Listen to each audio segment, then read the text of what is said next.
scenario, if you tweak the hypothesis after seeing the result. It's really bad, sir. It's like a cheating the process. Okay. Another one is if you offered a reward to hide certain findings. Is it ethical or not? No, definitely no, sir. You should disclose all findings truthfully. Excellent. Ethical researchers respect truth more than outcomes. So you must remember this. So even you got a wrong result or the result is not beautiful or whatever, you can just report whatever results that you get. Okay. Now let us look at the research integrity. Let us warm up on research integrity. So let me ask, why should we care about ethics in hypothesis testing?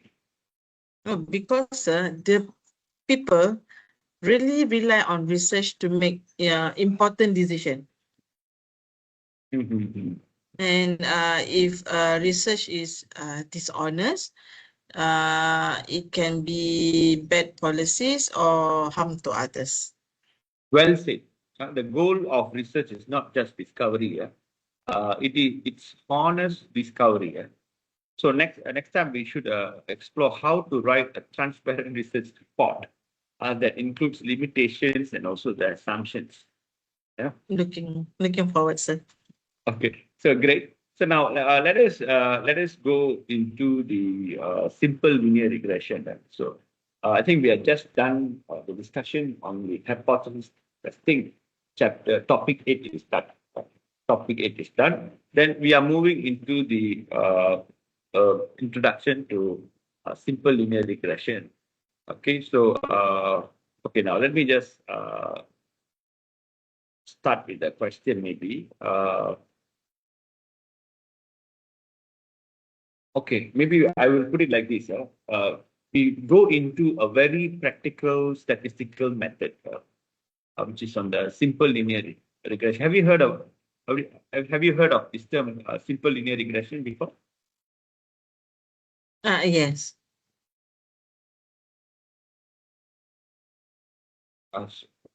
Okay.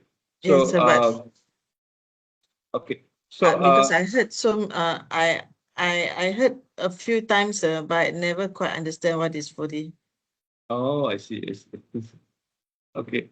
At its core, simple linear regression helps us to model the relationship between variables, between a minimum of two variables by fitting a straight line. Okay. So normally we use it to predict outcomes and understand the trends. Let's say we want to know how hours of study influence the exam score. Okay, what kind of relationship would you expect? Okay. I expect that more hours mean better scores. Means that it's a positive relationship. Correct. Then you can see hours of study and also the exam score. If you study longer hours, you prepare more, then you can perform better. Okay. So if we plot each student's study hours, okay, and their corresponding scores on a graph. Okay. So we would like to see a trend going upwards. You can see a positive or upward sloping trend. Okay, not a line. We are not trying to connect the points, but we are just put them in points. Okay, okay. We need to say you have x-axis and y-axis. So you just plot x-axis is represented by the hours of study, and y-axis is represented by the exam scores. So as we plot them, if you look at after you plotting them, you look at the trend. You can see a positive and upward trend from your left to right, going upwards. From your left to right, you can see, and this is what we call a positive trend. A positive trend. So therefore, you can see the simple linear regression helps us to capture the trend in a mathematical equation. From the trend itself, we can come up with an equation, which can help for us to do many things, including predicting, forecasting, and all that. We can use the same trend to do the forecast for the future. So now let us let us just go into the, let me just introduce to you the basic form of the equation. The basic form of the regression equation is y equals to alpha plus beta x, a plus b x. In some textbooks, you can see it is a plus bx or alpha plus, sometimes alpha, we use the term alpha, it's a now. We use the Greek letters. In Greek letters, normally they use alpha, beta, gamma, this kind of things. This kind of terms. Actually, we just treat it as alphabets. Okay, so but you must know the y. You can even take it down. Y, you can write it down. Y equals to a plus bx. You probably would have seen this in the chapter called simple linear regression, right? So y means the dependent variable, the relying variable. Okay, y is relying on x. Okay, the exam score. The exam score is dependent on the number of hours spent on study, hours spent on studies. Okay, so y dependent variable. This is what we are trying to predict. Predict this variable, y variable. Whereas if you look at the x variable is independent. It is standing alone and can influence other. Also known as an exogenous variable. The predictor, the so-called the predictor, and the alpha or the a here will be the intercept or the constant, the value of y. What will be the value of y when the x is 0? That means even there's no value for x, you still have y. That means even you do not spend any hours on studying, also you can get some marks. So exam score and hours spent on studies and also the exam score. Okay, so we will have some value that will be the intercept, the alpha here. And also if you look at the slope beta, we're talking about the change in y, the slope, the gradient or the slope, where we can say the change in y for every 1 unit change in x, every 1 unit change in x. So now let us use an example. You can take it down. Okay, we take it down. Suppose we collect data and we got, let's say we obtain an equation. The equation is like this. Let's say we get y equals to, you can take it down, y equals to 40 plus 5x. Y equal to 40 plus 5x. Okay. So if some studies for 4 hours, we plug in as x equal to 4. Correct. That's right. That's right. Let me just elaborate it. We say y is the exam scores, assuming x will be the hours of studies. So if x is hours of studies, so you want to see roughly, you want to predict the exam score. Just plug in 4. You can try it. If you calculate what you get, what will be the score? So y will be 40 plus in bracket 5 times 4 equals to 40. So 40 plus 20 will be 60. So the score is 60.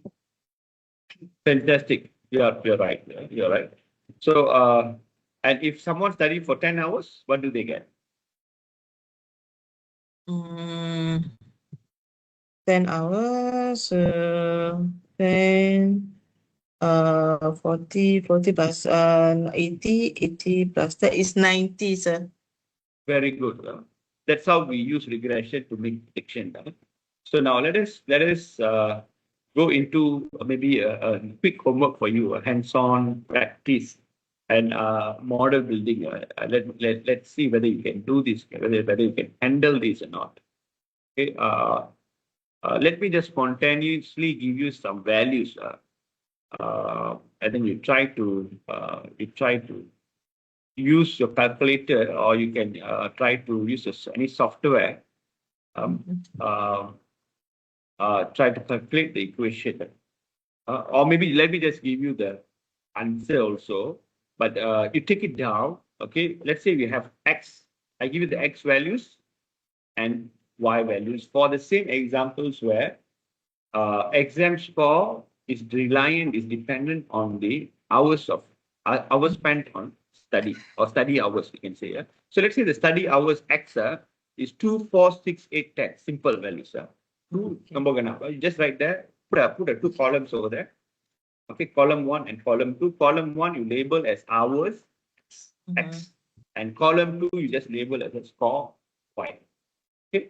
So 2 jam, 4 jam, 6 jam, 8 jam, 10 jam lah. So 1, 2, 3, 4, 5. Let me just give you 5 different values for hours and 5 different exam scores. For example, for 2 hours, the exam score, the Y value will be 50.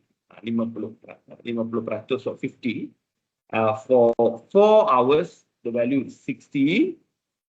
6 hours, let's say 65. Let's take it down. 50 for 2 hours, 40 for 6 hours, 65 for 60 for 4 hours, 60 for 4 hours, 65 for 6 hours, 80 for 8 hours, 80 for 8 hours, and let's say 90 marks they got for 10 hours, 90 marks.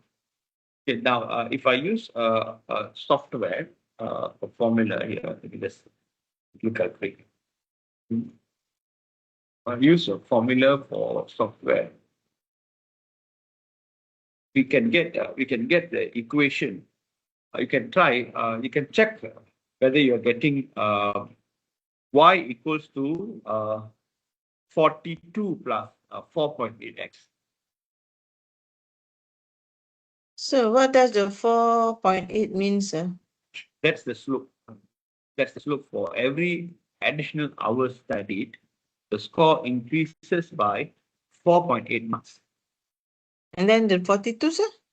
The 42 is the intercept. That's the intercept. It shows the expected score if a student studied 0 hours. That means even the student never studied at all, the student will still get 42. But it may not be always realistic, but it anchors our line on the y-axis. Basically, it's an approximation only. See? All right. So I think it's already clear. So now let us jump into using the values. Let us go into a scatter plot, maybe a scatter plot. So in scatter plot, each point shows one student's data. Okay. 2 for earlier we discussed 2 for 2 hours. The first one is 2 hours. One student studied for 2 hours, then he got 50 marks. Another student studied for 4 hours, he got 60 marks. Third student studied for 6 hours, then he got 65 marks. 8 hours, 80 marks. 10 hours, 90 marks. So now the regression line cuts through these points to minimize the gap. Okay, or this is what we call as the residual. Residual. What are those, sir? A residual is the difference between the actual value and the predicted value. Smaller the residual means better fit. Okay. So if the prediction was 70, then the student actually scored 68. So the residual is -2. Correct. That helps us identify how accurate the model is. And now, what if a student studied for 8 hours, but the score is only 55? That's much lower than expected. So it's an outlier. Yes, it is what we call as an extreme value or an outlier. Outliers can be heavily influence the slope, and it can distort the prediction. So that's why it is important to visualize your data before jumping into any analysis. Right? So now let me just check you on your level of understanding in the coefficient of determination, also known as the R squared. R squared and the model strength when it comes to regression. Yeah? So let's introduce a powerful concept, R squared or R power 2. Basically, it tells us how well the regression line is best fitting the data or line fits the data. R squared values ranges from 0 to 1. The highest highest R squared value can be 1, which is not possible. Like, normally, you cannot see that happen. And 0 means completely no relationship. So R squared, when R squared is 0 means it's no relationship at all. The two variables are not related at all. And R2, R squared 1 means it's perfect prediction. Perfect prediction. So X being a perfect predictor for Y. Even practically, this will never happen. So normally what we can see, you can see a partial prediction. Normally between more than 0, less than 1, in between. So for example, if let's say R squared is 0.85 means very good. This is 85% of the variation in Y. In the exam score Y is explained by the X, the study hours. In this case, we are talking about the study hours. Are we clear? Lisa, can you hear me?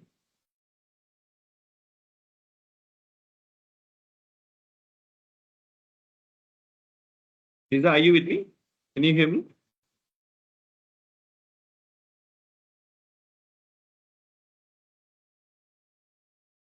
Lisa, can you hear me?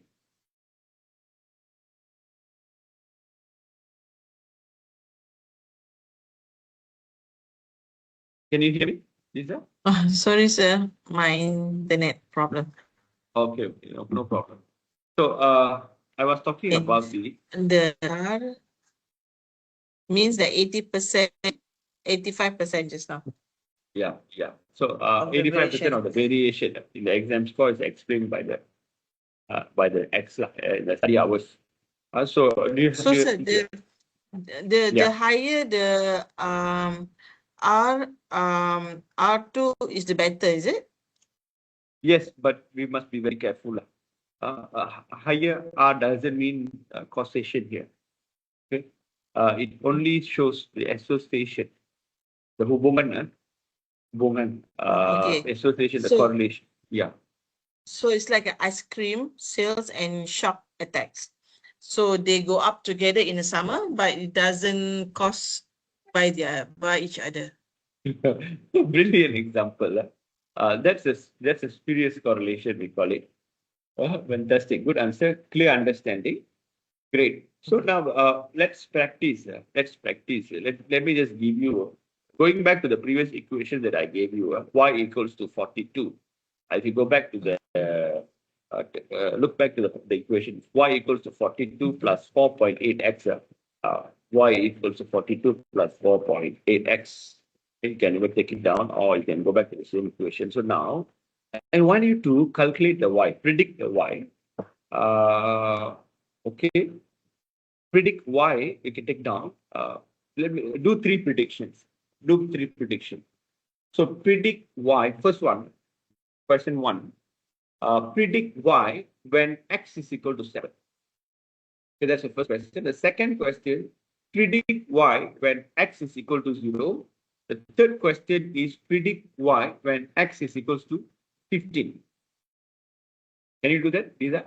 Okay, can.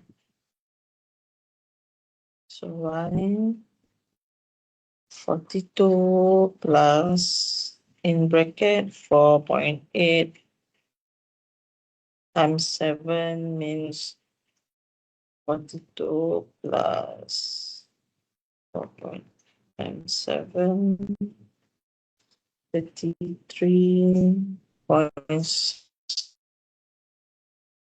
is plus 42, 75. For the first one is 75.6. So the second one is when x is 0. So y 42 plus so it's not intercept because it's 0.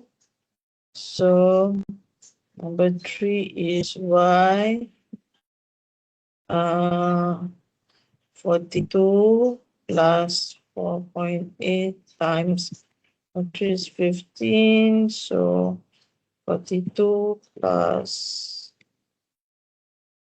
4.8 times 15, 72 plus 42, 140.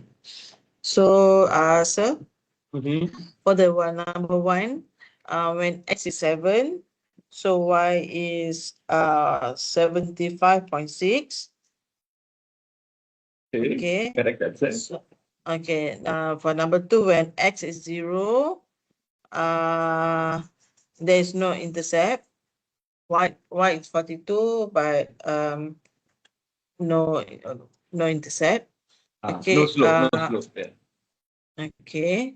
For number 3, when x is 15, y will be 114.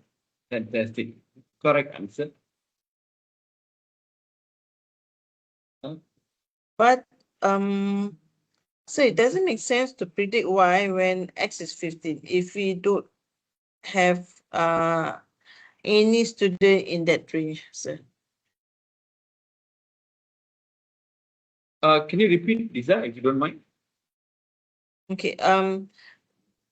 What does it make sense to predict y when x equal to 15 if you don't have any student in that range? That's a sharp observation. That's what we call extrapolation. That means predicting outside, beyond the range of observed data.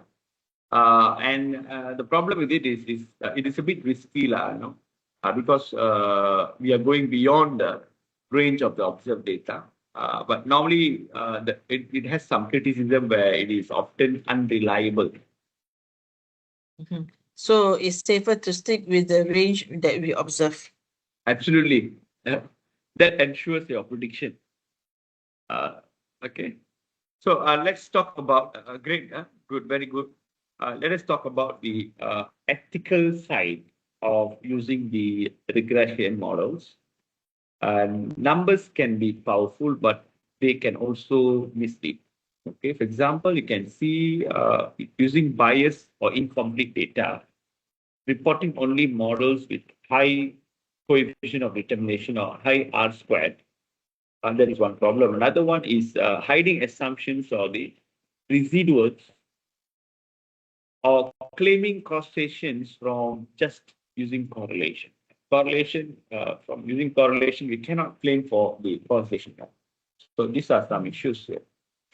But it sounds dangerous, especially in fields like medicine or public policy, right, sir? Yes. That's why ethical researchers, they must disclose their assumptions, and also they should test for model fit.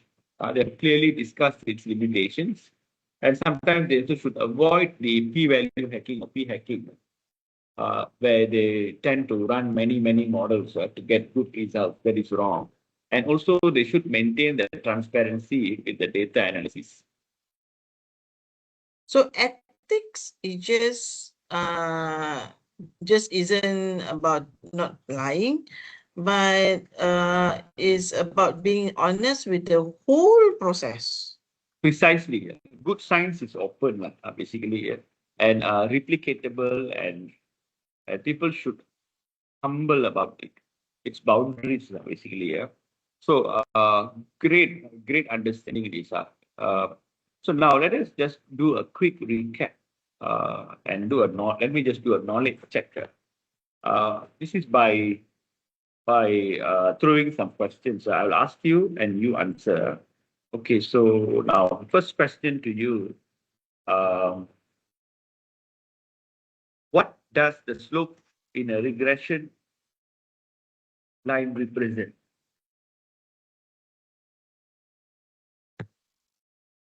The change in y for each unit increase in x. That's right. That's right. Okay. What is R squared? R squared. The percentage of variation in y explained by x. Fantastic. Clear answer. The most correct answer. Uh, so why should you never assume just from regression? It's a causation. Uh, nice. Okay. What is I mean, sorry. Why is extrapolation is dangerous? Extrapolation is dangerous. Because you are predicting values outside the observed data range. Good. Yeah. So, what makes a regression analysis ethical? Transparent method, uh, honest reporting, and uh, um, no data manipulation. Excellent. Nice. Very good. So now let us go into the closing reflection. Closing reflection. So you have done a phenomenal job today, where from understanding equations, basically interpreting graphs, ethics, even models. We talked about the model strength R squared.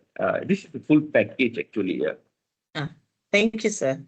I feel much more confident now. I might be even try this with my own survey data. Okay. So that's the power of regression. Yeah?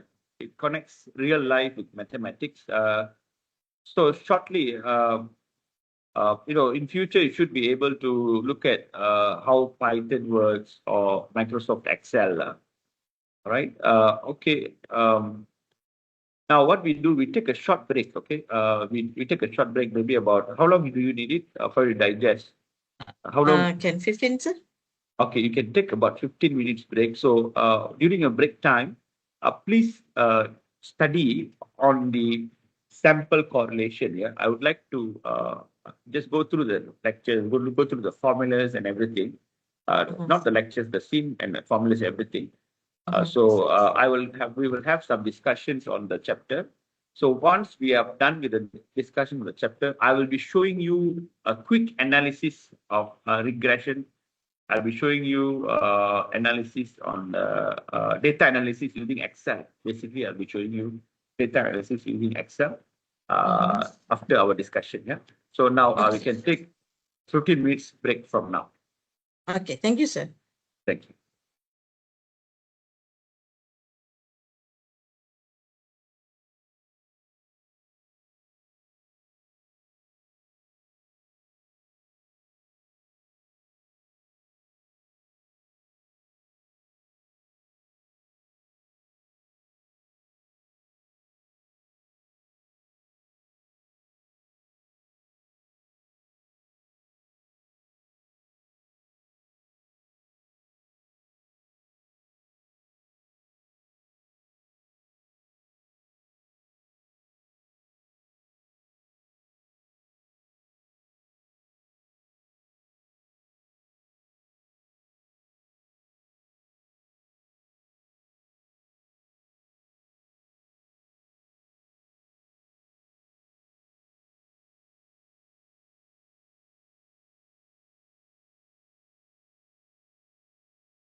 Okay, I think we shall start now.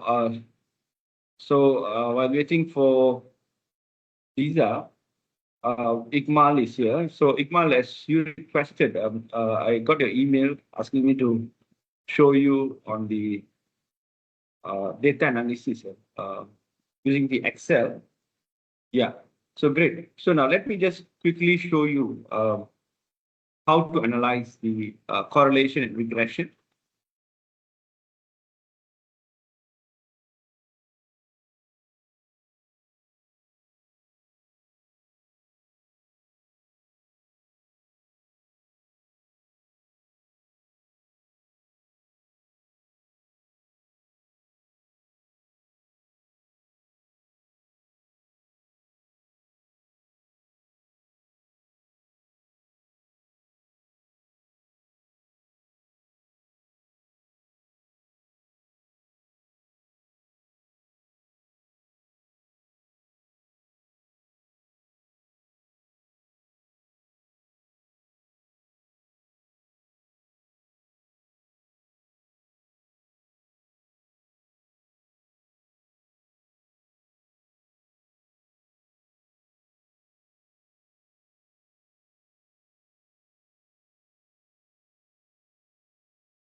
So I hope you can see my screen, Ikmal. So now for the analysis, okay, especially you can start from the doing the scatter plots. So if you look at the scatter plot, this is how the scatter plot should be.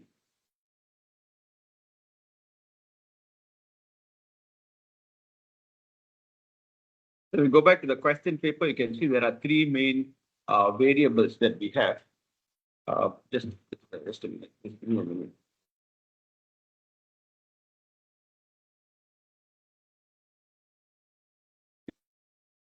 So we would like to look at the scatter plot. The scatter plot. We would like to produce the scatter plots based on the variables here.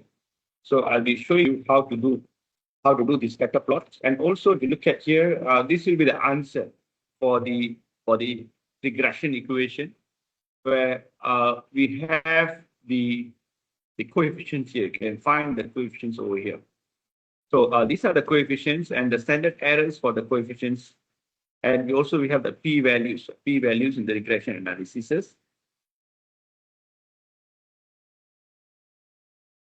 Okay, so now you can see here we have two variables. Is the job satisfaction and motivation towards the intention to leave. And also we have included a gender.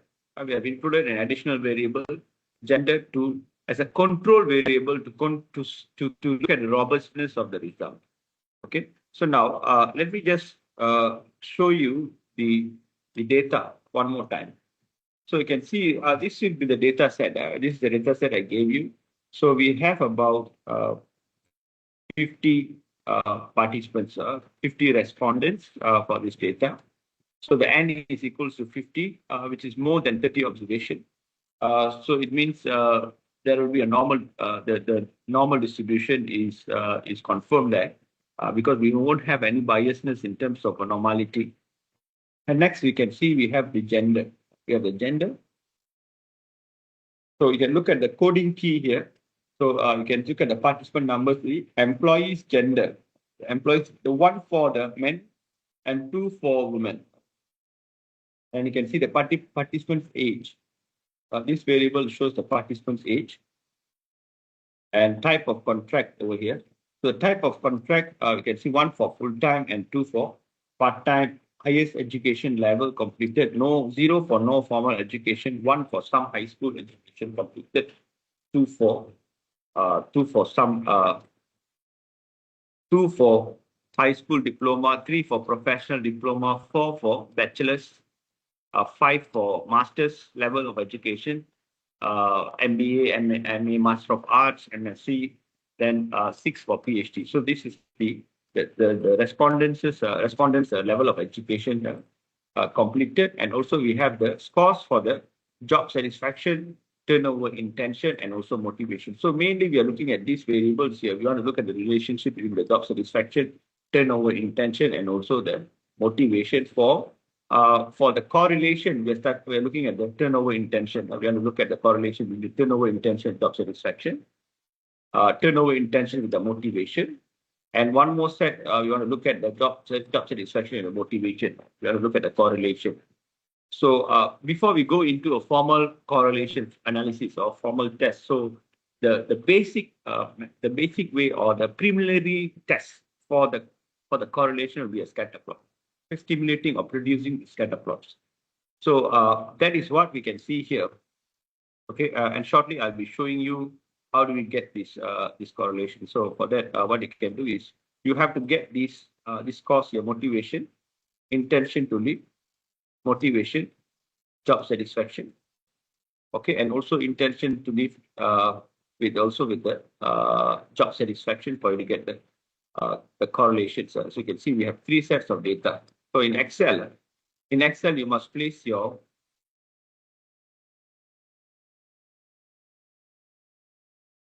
So I hope you can see my screen. So in Excel, we must place your job satisfaction, your X here, your X variable, the independent variables followed by the dependent variable, for you to stimulate the scatter plot and also the regression line. So now I'm going to show you how to do the scatter plot first. So for you to do the scatter plot, so what you have to do is firstly, you have to go and get the data, which is the job satisfaction, intention to leave, and the motivation. You have to copy the data set.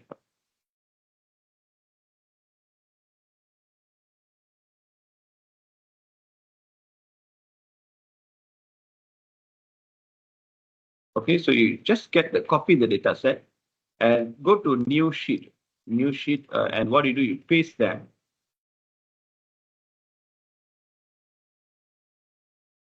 Okay, then what you do is, since this is the Y, so we want to look at the correlation between the job satisfaction and intention to leave. Okay, this is one set. Another one is motivation.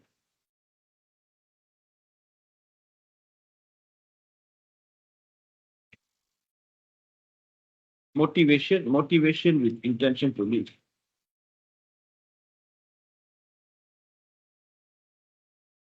Another one more set, which is motivation with the we make the motivation as the dependent variable, and job set independent variable. The job satisfaction is the dependent variable. So we can stimulate 3 different scatter plots for us to look at the correlation between these variables. So to do that, so what we do, firstly we name them as, this is the X, the X variable, and this is the Y. And same goes for this. This is the X. Because if we are talking about a pairwise, this is pairwise correlation. So this is the X variable, and this is the Y variable. And now the same thing for this. This is the X, and you can see this is the Y.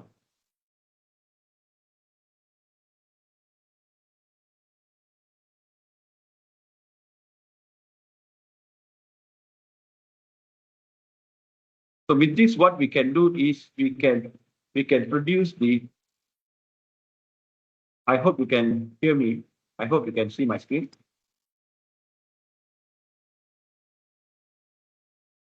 Yes, can, sir. Yeah, great. So with this, what we can do is we can produce the scatter plot. Scatter plot is simply by copying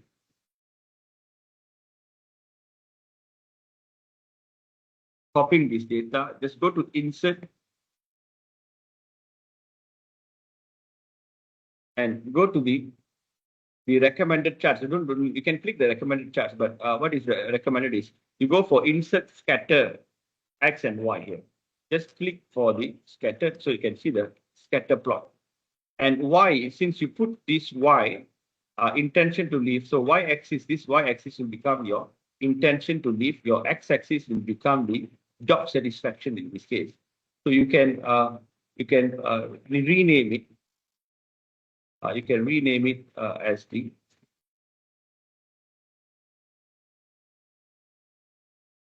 relationship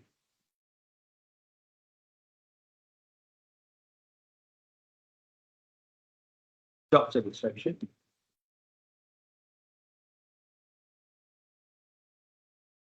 Tension.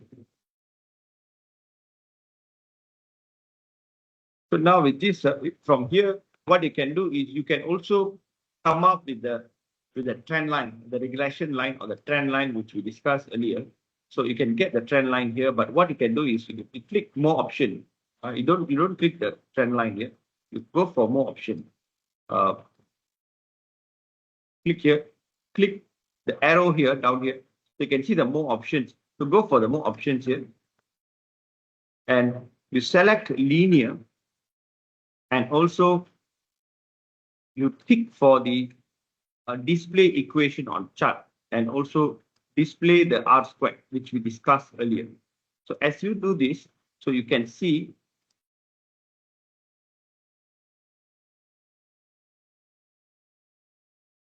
the regression equation is already here. So the regression, the y is equals to a plus bx is already appearing here with its what R squared. So the R squared value is 0.4852, which will become the 48.52% of the variation in the y, which is the intention to leave, can be explained by the job satisfaction. So it means we can say less satisfied workers, they have higher intention to leave, for example. Right. So this is on the first one. So you can also make it. You can also make it differently. You can also double click this, and you can choose whichever kind of diagram that you want to present.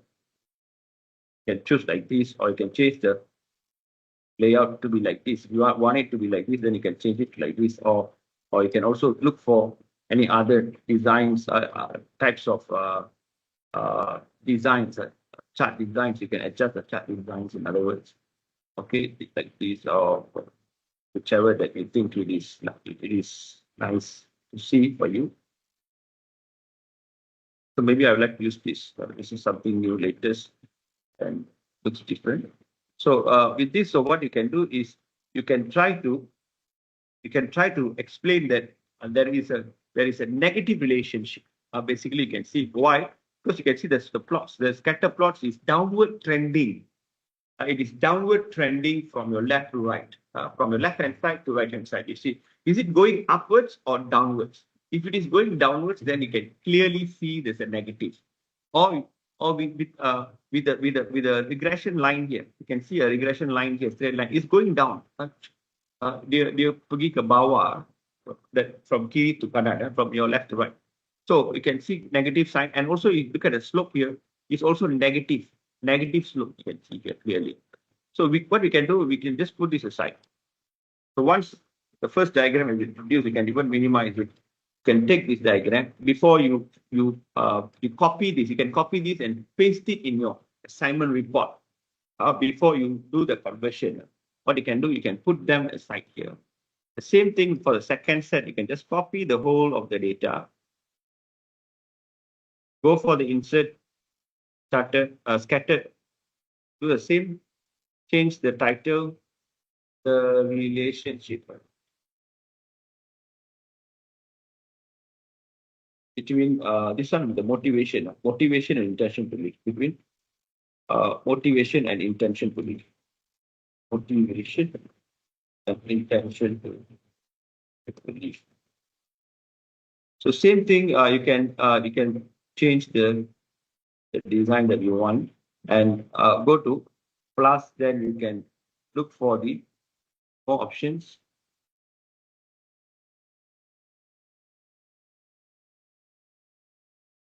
Click more options, then you make changes.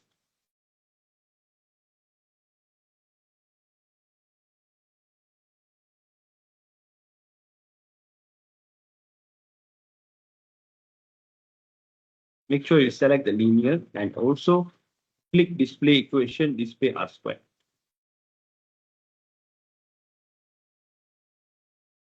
This will be a second diagram. Please make sure that it is the same size or almost the same size, and do the same for the third one. Third related two variables, pairwise correlation. We're looking at motivation and also the job satisfaction, employee job satisfaction. Do the same. Go to the insert. Go to the charts. Go to the scatter plots. Again, we change it to the design that we like.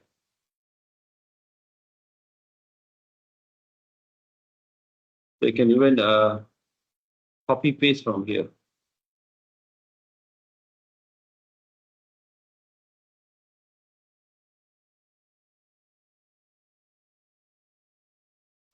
In motivation and intention to be.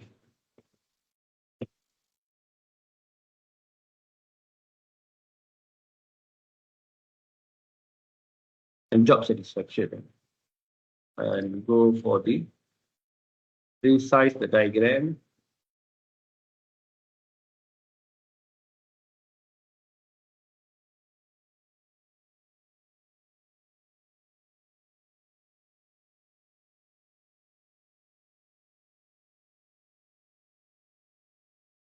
So you can present them nicely like this. And even you can adjust the grid size. You can make it bigger if you want to.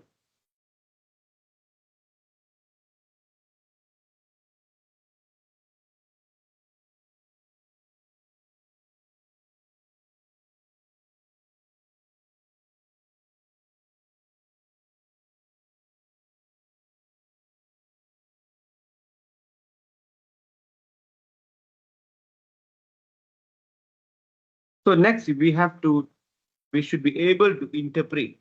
So you can left to right, negative slope, and the variation in the y that explained by the variation in the x about 48.52%, or 48.52%. But for this case, you can see the equations are here.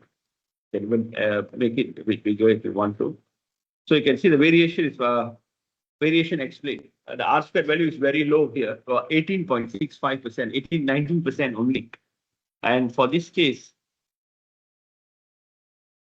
you can see the variations is even more smaller. It's only about 14.46. The highest variation is this. You can see the job satisfaction. That means greater correlation. We can see the greater correlation over here, which is about close to moderate correlation. We can say roughly about a moderate correlation. Okay, so this is how we get the scatter plots. The same thing shown here from the example here. So this is how I did the correlation here. You can look at the sheet 2. And for you to do the correlation, for you to get the correlation coefficient analysis, not by using the scatter plot. So after scatter plot, you can also calculate the correlation. So how do you can calculate the correlation is it is by simply going to the data tab here, and you can look for the data analysis tab. So in the data analysis tab, you can see the list of analysis tools where you can do the descriptive statistics, correlation, covariance, regression, t-test, ANOVA, and all that. Even we have the two-factor and without replication, a number of 3 different types of ANOVA tests, including the single-factor ANOVA, one-way ANOVA, two-way ANOVA. Okay. So now, for now, what we need, we want a correlation.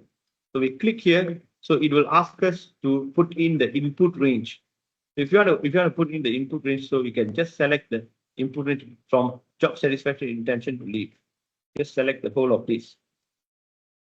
Okay, as you select this, then you just tell the Excel that the labels in the first row, these 2 labels, the labels in the first row, and you select where you want the output range to be. Okay, you can just choose your output range. Let's say you want the output range to be here. Okay, then click OK. You can see the the result coming here. So you can see the result.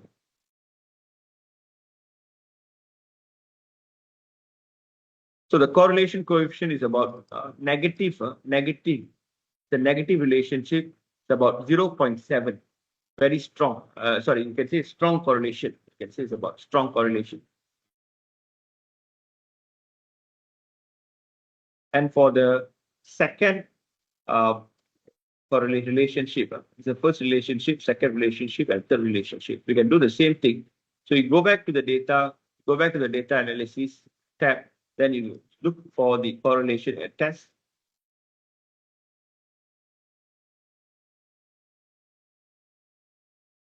Click OK. Repeat the same thing, but now you have to erase. You have to erase this. You have to erase previous selections. And now you choose your input range, this motivation, intention to leave. You can include the labels from the first row until the last row carefully. Click OK. Then you tell the Excel that labels in the first row and the output range, let's say you want it to be here, then you click here, then you click this box. So it will tell you that it is a J7, starting from J7. So column J, row number 7. You select it here. Then now you click OK. Then you can see the result appearing here. So you can see it's only 0.4318. The correlation coefficient 0.43. It's moderate correlation, but here's a stronger correlation. Here's a moderate correlation between the motivation and intention to leave. Okay, so we can understand theoretically we can understand that job satisfaction, more satisfied a person, an employee is, the lesser intention to leave. That means the greater retention to intention to stay. Workers' retention will be greater, or intention to stay will be greater, where intention to leave will be lower. So job satisfaction. At the same time, we can see motivation. We can also see the motivation as another factor. Higher the motivation, lower the intention to leave. The more motivated worker would like to stay in the company that he or she is attached to. So we have the motivation. So from the data collection, let's see what is the motivation. So motivation, job satisfaction work together. But now if you see the motivation, what we can see, even though motivation is an important factor, but what we can see is job satisfaction is more important factor to consider compared to the motivation level. So when there is a question whether the management should focus on when it comes to retention, in working towards the retention policy. If the management is focusing to looking at whether to increase the workers' motivation or to increase the workers' job satisfaction, which one is more important is from the data analysis we can see that the management should give more importance to workers' job satisfaction compared to the level of motivation. Okay. So now let us see what kind of relationship exists between the factor motivation, workers' motivation, and also the workers' job satisfaction. Do more motivated worker more satisfied, or the more satisfied worker is more motivated? Which way? So, but basically, it is not showing the causation here. But what we can see here is the nature of the relationship, and also the level of the strength of the relationship. This is what we are looking at. So now let us stimulate another correlation analysis. If we erase whatever previous inputs that we have here, so we just look for the sorry. If you wrongly click it, so please clear it and click it again. So select these two variables. Click OK. So label the first row. Choose your output range. So where you want the output to be. Let's say I want it to be here. So as you click here, automatically you can see the row and column is appearing, which is column J and row number 12. You click it and you can see the answer.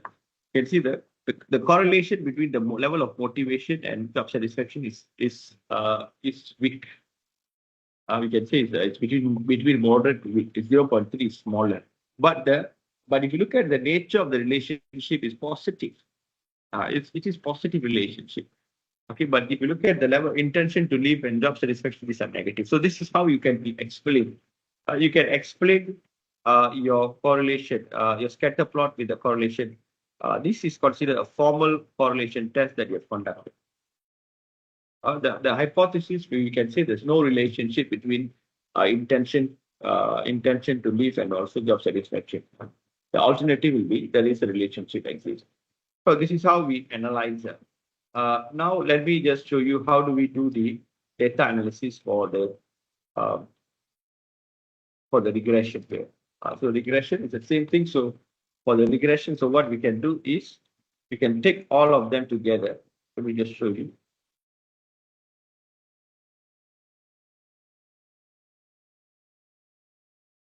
And get the all three variables together. You need to say we have to have one y.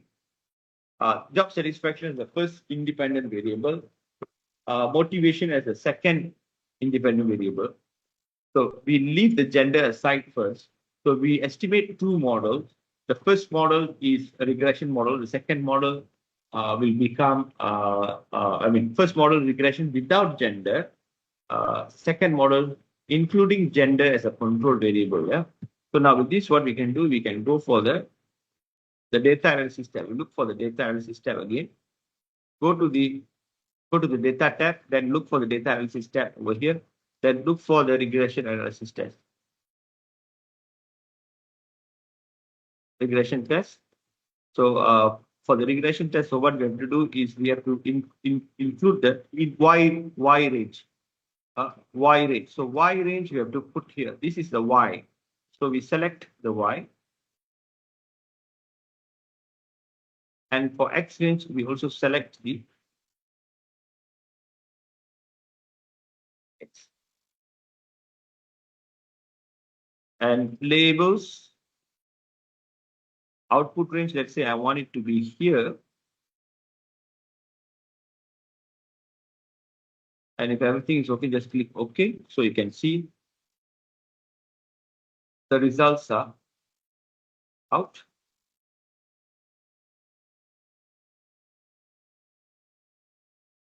You can see this will be the regression coefficient. This will be the regression equation coefficient. This will be more like a multiple linear regression model. So we have the p-value. So all of these p-values are, especially these two, is considered zero. It's considered zero. And also this is also zero. We need to say statistically significant. But if you look at the motivation, is insignificant or less significant. It is not significant at 5% significance level. Alpha equal to 5% is not, it is insignificant. But for this case, job satisfaction is the most important factor. Okay. Sub factors of the motivation should be examined. So the management policy must be more focused towards the job satisfaction. From the assignment case study that I've given. I think I've answered your question here. So I think if no question, then you give a try. You give a try when you have the time. If you got any problem, then you can email me, or you can also chat with me through the chat box. Okay, so now what can we do is I will try to show you the other analysis also how other analysis like how we can use the so-called pivot table. Pivot table. For example, if you have a data like this, so you can explore, or you can also use the pivot table. You can go to insert here. You can go to insert, and you can just click the pivot table, and just simply click. Go to the or you go to the. If you do not know which pivot table to use, you just go for the recommended pivot table. But make sure you have selected the data. Click recommended pivot table.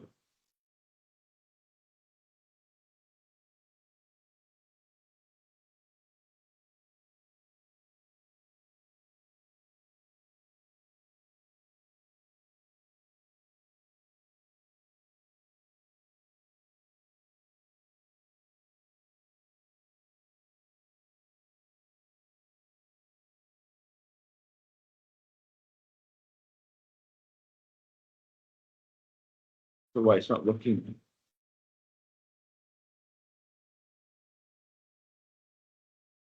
We'll try another one.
Okay, yeah, it's working now.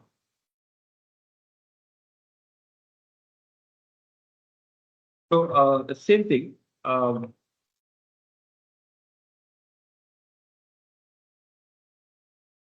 the same data.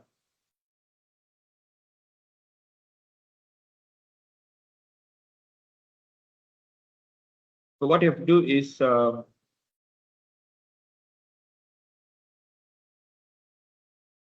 you can go to the insert recommended pivot table. Click OK. Yes. So the pivot table will automatically help you to summarize the data. So the fastest way for you to do it is just by clicking the pivot table. So let me just show you one more time on how can you go to the pivot table.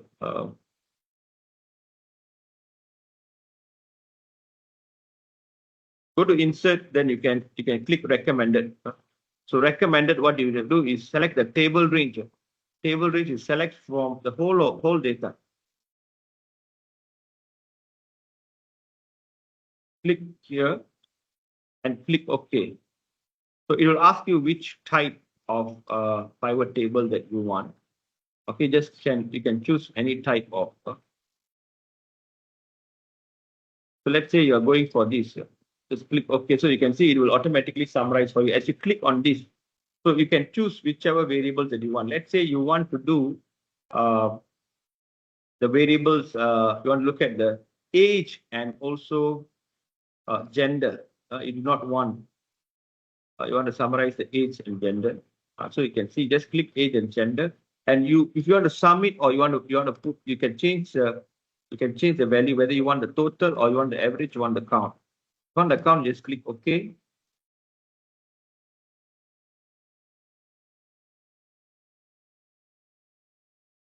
And you can also have them in rows. You can have them in rows and also the column.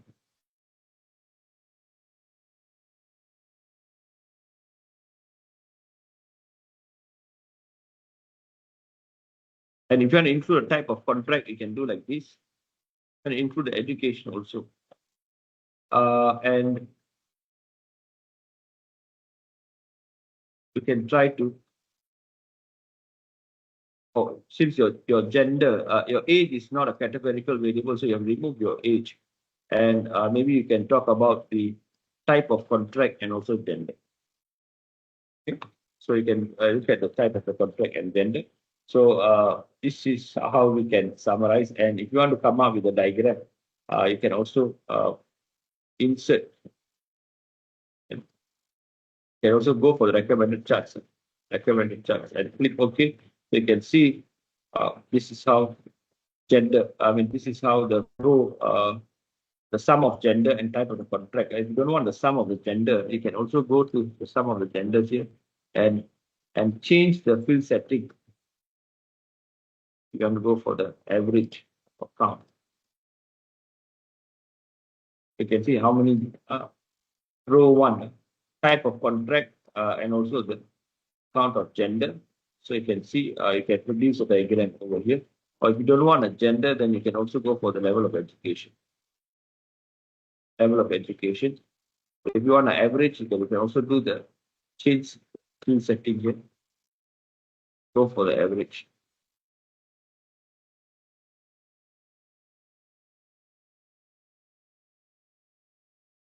So you can even change this the diagrams here. You can edit the diagrams.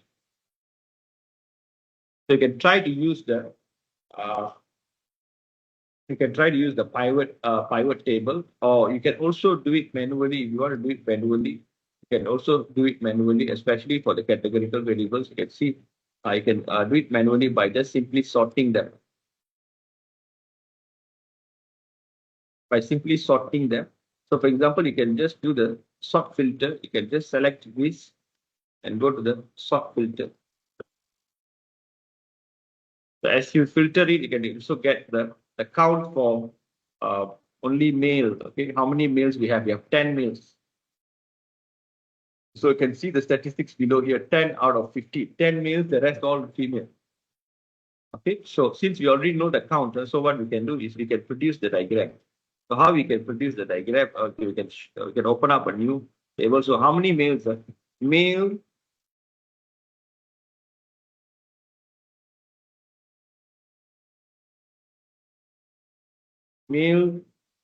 versus female workers.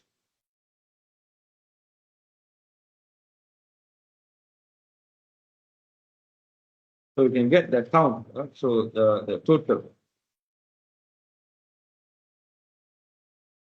So we know total we have about 50 people. Okay. So how many percentage of male? 40 automatic, because we already know the count is what? 10 male, 40 female. So with this, what we can do, we just select them and just go to the insert again. You can use the pie chart. You can stimulate a pie chart. You can choose the kind of pie chart that you want.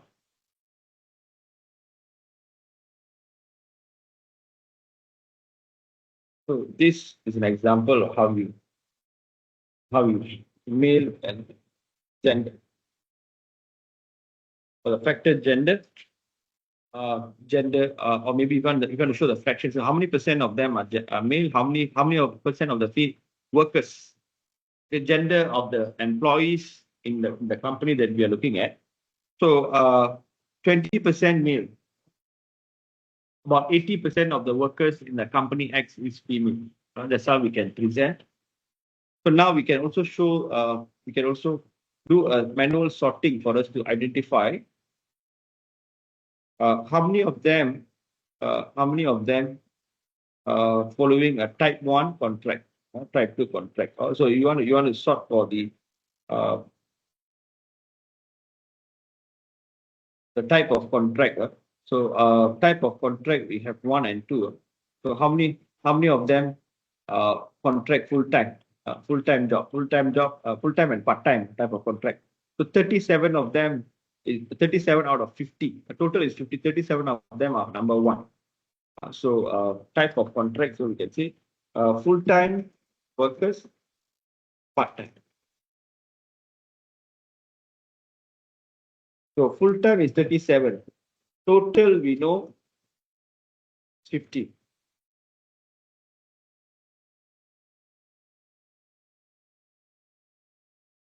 So 50 minus 37, we will know how many part-times. Or if you want to do it by sorting, you can just go to the type of contract. You can uncheck 1 and select 2. You can see 13 will be down here. It will show you the records. How many records? 13. So automatically 13. The balance will be 13. So with this, you can also come up with another pie chart and type of contract. This is how we can produce the charts, and you can choose if you want the percentages. You can also show like this. the table. You can use the table as well as the percentages. Going to go for like this. You think this is good for you. So you can choose whichever diagram that wants a full time versus the part time, a type of contract. So you can still edit the title. Full time and part time. So you can also talk about the count as well as the percentages. So now, so if let's say you want to do a cross tabulation, for example, if the question is asking you to do a cross tabulation,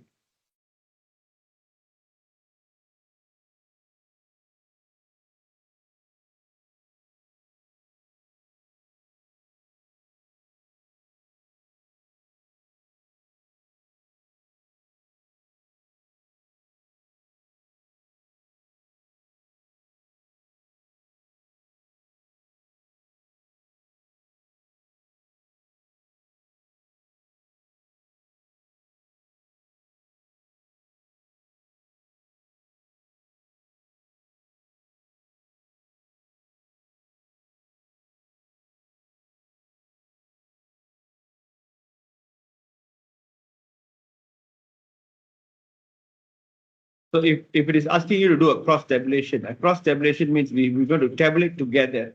Basically, for the cross tabulation, what we have to do is we are, let's say you want to tabulate male gender by, you want to do a gender by type of contract, gender by type of contract.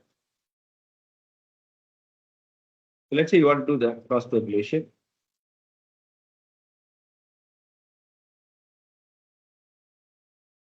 So let's say you have a gender by, so you have a gender male, female,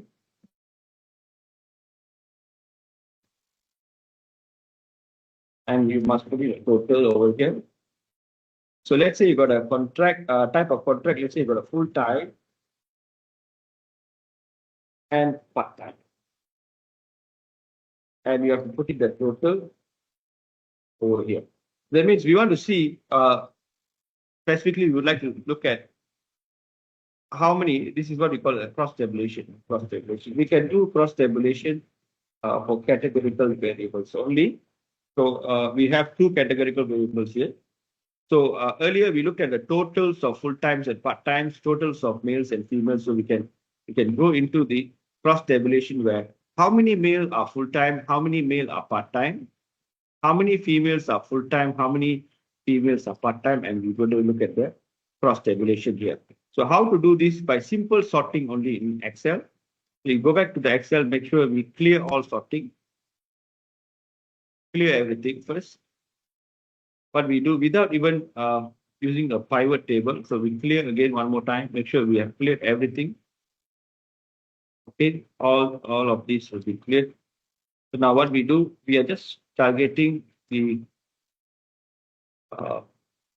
two variables, gender and type of contract. So two stages of sorting. So what we do, we sort for one for men, male. So type of contract, you can see all one. That means we have 1, 2, 3, 4, 5, 6, 7, 8, 9, 10. 10 male. Okay. So and all of them are full time. So what we do, we just put here. Male, how many? Total males are 10.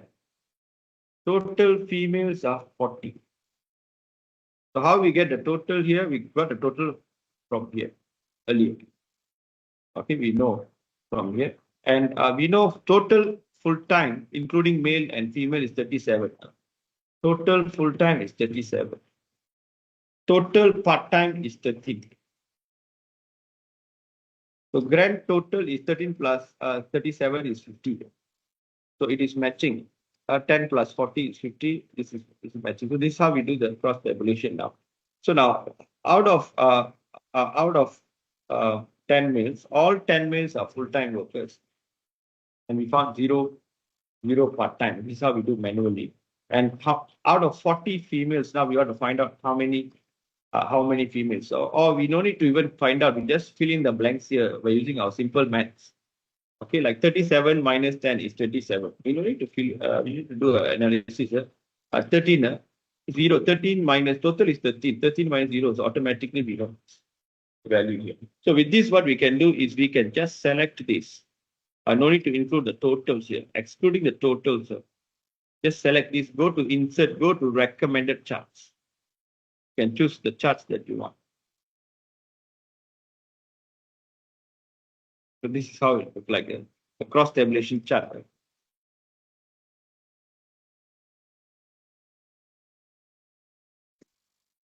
A gender cross tabulation, gender versus type of fund.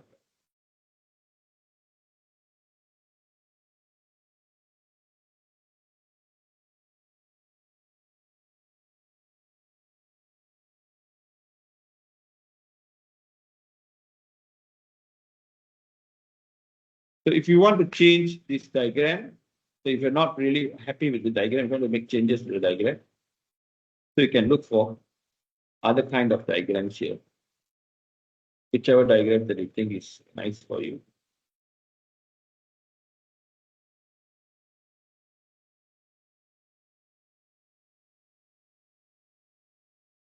Okay, so I think I've showed you how to stimulate that. So you can watch some videos, and I also will be sending you some links through the email or through the Moodle. You can find out from there. So now what I'm going to do is I'm quickly going to go through with you on the SIMS, on the manual calculation.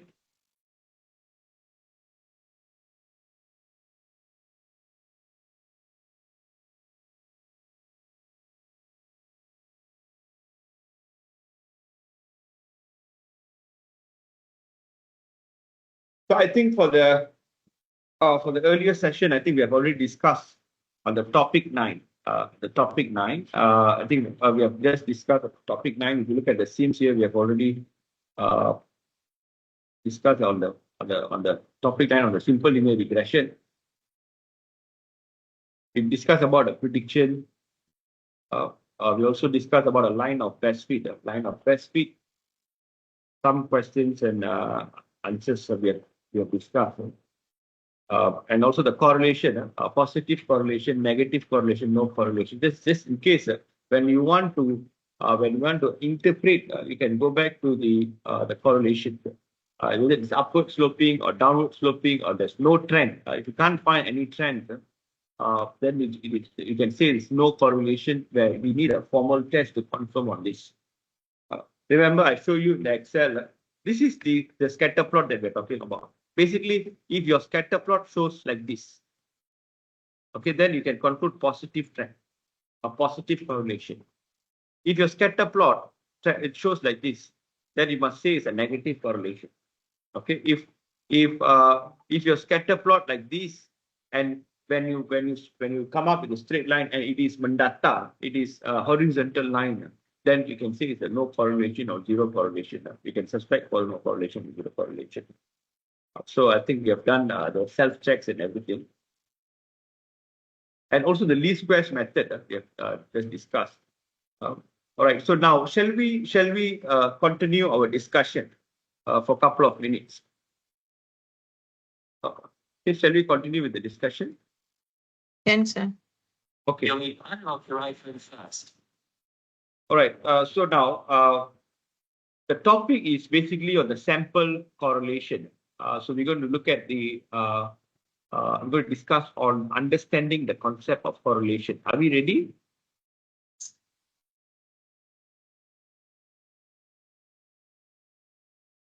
Yeah. Can you guys hear me? Yes, sir. Okay. So today we will explore the concept that shows how two things can move together. Sample correlation. Sample correlation. Okay, So because any I idea? think Yeah. I think correlation shows whether two variables are related. Perfect. Perfect. A positive correlation. The relationship between two variables, where it can be a positive correlation as one variable increases, another variable also will increase. So correlation basically helps us to understand the direction and the strength of a relationship between two quantitative variables. So now let us discuss what is correlation. Correlation coefficient specifically. So the term R, the correlation coefficient usually written as the R value. So it tells us two things. One is the direction, whether positive or negative. whether positive or negative direction, the nature of the relationship, whether it's a positive relationship or negative relationship. Another one is the strength of the relationship. The strength of the relationship, it shows about how closely the points fit a straight line. And must also know the range of the correlation. The range of correlation is between -1 to +1. So basically 0 to 1, but we have the negative as well as the positive relationship. So negative doesn't mean the value is smaller. No, it is not like the running number, but basically it is more like the nature of the relationship. Okay, sometimes you can see that the relationship between profit and cost is negative.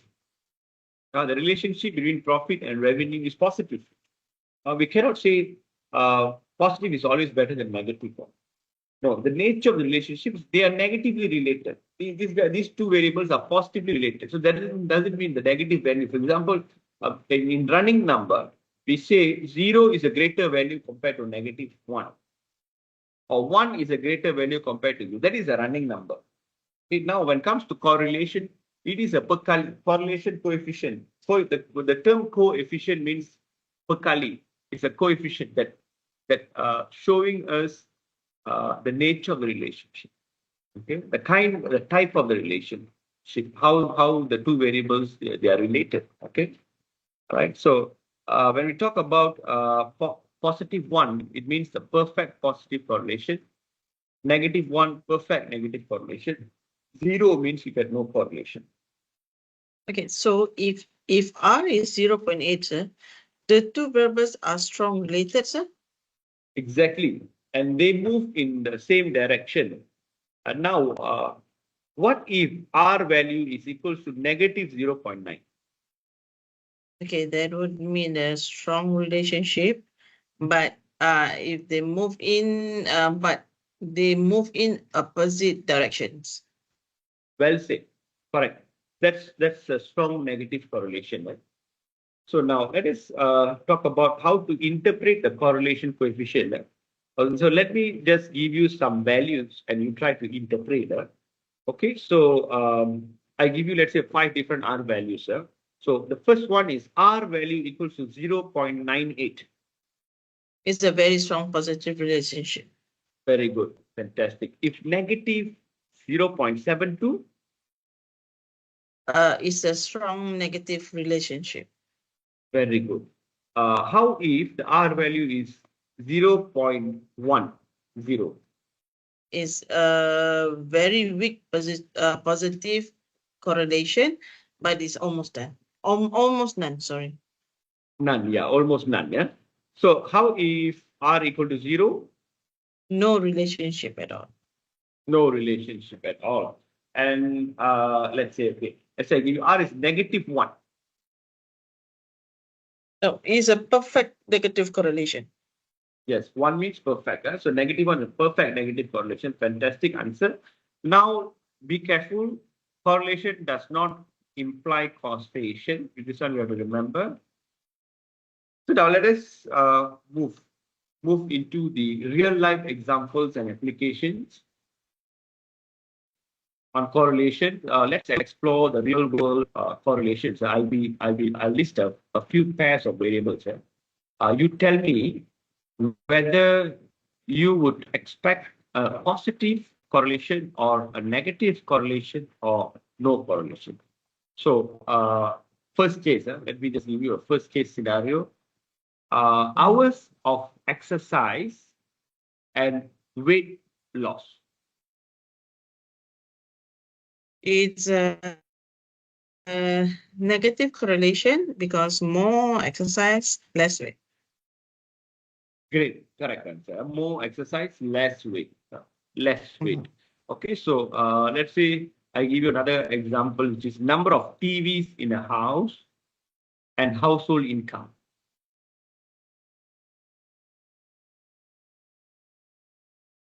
Probably positive because the richer families may have more TVs. Correct. So possibly a positive correlation. And how if I say number of pets and final Obviously, no relationship, sir. Sir? Yes. Okay. Correct answer. Obviously, no relationship. Because No R no is relationship. none. Great. Excellent. So now let us look at a data example.